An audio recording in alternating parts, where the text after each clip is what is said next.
नमस्कार. राष्ट्रीय शिक्षण धोरण 2020 म्हणजेच NEP 2020च्या या विशेष आणि सविस्तर विश्लेषणामध्ये आपल्या सर्वांचे स्वागत आहे. हे केवळ कागदावरचं एक धोरण नाहीये, तर हा एक असा भव्य आराखडा आहे जो भारताच्या संपूर्ण शिक्षण व्यवस्थेचा कायापालट करणार आहे. 21व्या शतकातील हे पहिलंच शैक्षणिक धोरण आहे आणि सर्वात महत्त्वाची गोष्ट म्हणजे हे फक्त ज्ञान देण्यापुरतं मर्यादित नाहीये, तर विद्यार्थ्यांच्या सर्वांगीण विकासावर याचा भर आहे. तर आजच्या या विश्लेषणामध्ये आपण समजून घेणार आहोत की अगदी बालवाडीपासून ते थेट उच्च शिक्षणापर्यंत हा नवा आराखडा नेमका कसा काम करणार आहे. चला तर मग सुरू करूया. आज आपण नेमक्या कोणत्या गोष्टींवर चर्चा करणार आहोत ते थोडक्यात पाहूया. आपण 5 मुख्य स्तंभ कव्हर करणार आहोत. पहिली आहे ती नवीन 5+3+3+4 ही शालेय रचना. दुसरं म्हणजे मूलभूत साक्षरता आणि संख्याज्ञान. तिसरा मुद्दा आहे उच्च शिक्षणातील बहुविद्याशाखीय दृष्टिकोन. चौथ्या भागात आपण शिक्षकांचे सक्षमीकरण पाहणार आहोत आणि 5वा मुद्दा असेल शिक्षणात तंत्रज्ञानाचा वाढता वापर. तर सुरुवात करूया पहिल्या आणि सध्या सर्वात जास्त चर्चेत असलेल्या मुद्द्यापासून. 5+3+3+4 ही नवीन शालेय रचना आणि सुरुवातीच्या वर्षांची पुनर्रचना. आता जुनी 10+2 पद्धत आपल्याला सर्वांना माहितीच आहे. त्यात विद्यार्थ्यांचं शालेय शिक्षण वयाच्या 6व्या वर्षापासून म्हणजे पहिलीपासून सुरू व्हायचं. पण इथेच एक मोठी गोम होती. 3 ते 6 वर्ष या अत्यंत महत्त्वाच्या वयोगटाचा शालेय अभ्यासक्रमात समावेशच नव्हता. जागतिक स्तरावर हे सिद्ध झालंय की मानवी मेंदूचा 85%हून अधिक विकास हा वयाच्या 6व्या वर्षापूर्वीच होतो.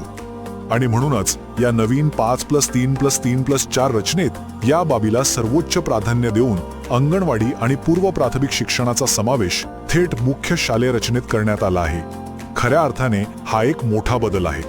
मग विद्यार्थ्यांचा हा शालेय प्रवास कालक्रमानुसार कसा असेल हे अगदी सोपं आहे. पहिली 5 वर्ष हा पायाभूत स्तर असेल, ज्यात प्रामुख्याने खेळावर आधारित शिक्षणावर भर असेल. त्यानंतरची 3 वर्ष पूर्वतयारी स्तर असेल. मग वयाच्या 11 ते 14 वर्षांसाठी 3 वर्षांचा पूर्व माध्यमिक स्तर येईल.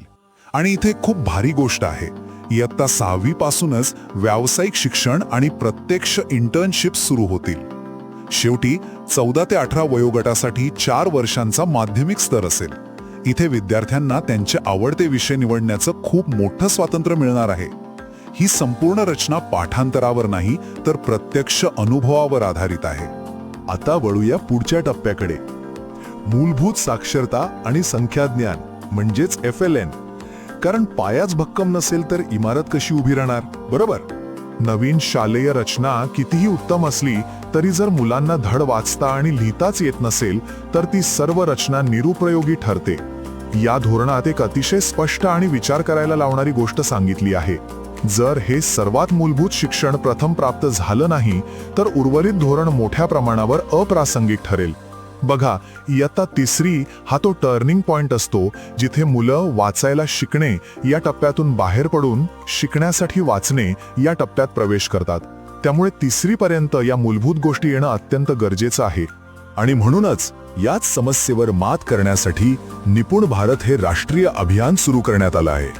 हे अभियान हे सुनिश्चित करतं की देशातील एकही मूल मूलभूत वाचन, लेखन आणि साध्या गणिताच्या आकलनापासून वंचित राहता कामा नये.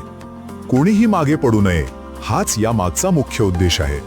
2026-27 हे साल खूप महत्वाचं आहे बरं का, कारण ही एक डेडलाईन आहे.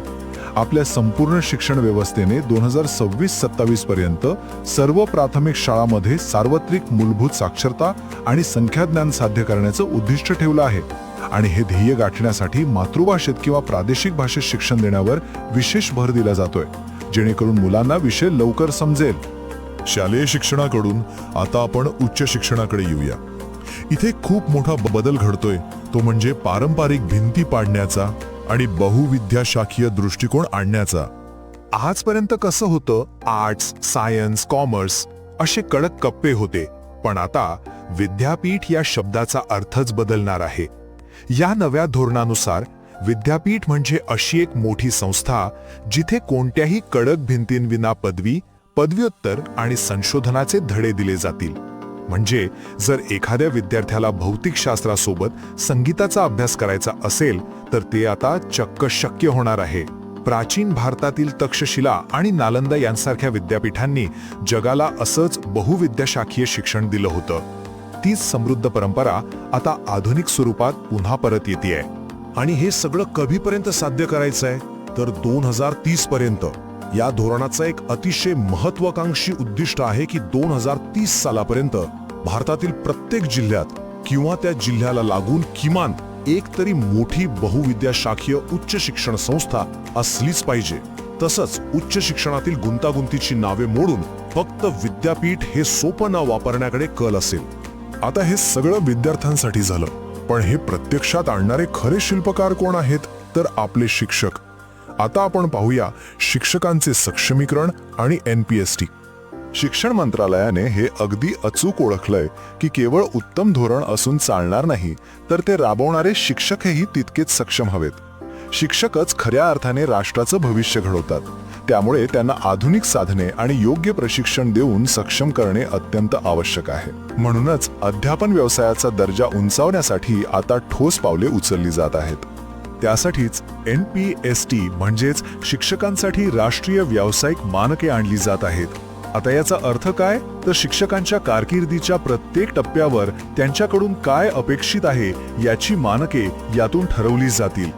यातला सर्वात मोठा आणि सकारात्मक बदल म्हणजे आता पदोन्नती आणि वेतनवाढ ही केवळ तुम्ही किती वर्ष नोकरी केली यावर ठरणार नाही, तर ती शिक्षकांच्या प्रत्यक्ष कामगिरीवर आधारित असेल. तसंच शिक्षकांच्या सातत्यपूर्ण सर्वांगीण विकासासाठी निष्ठा म्हणजेच NISHTH सारख्या राष्ट्रीय स्तरावरील प्रशिक्षण कार्यक्रमांवर विशेष भर दिला जातोय.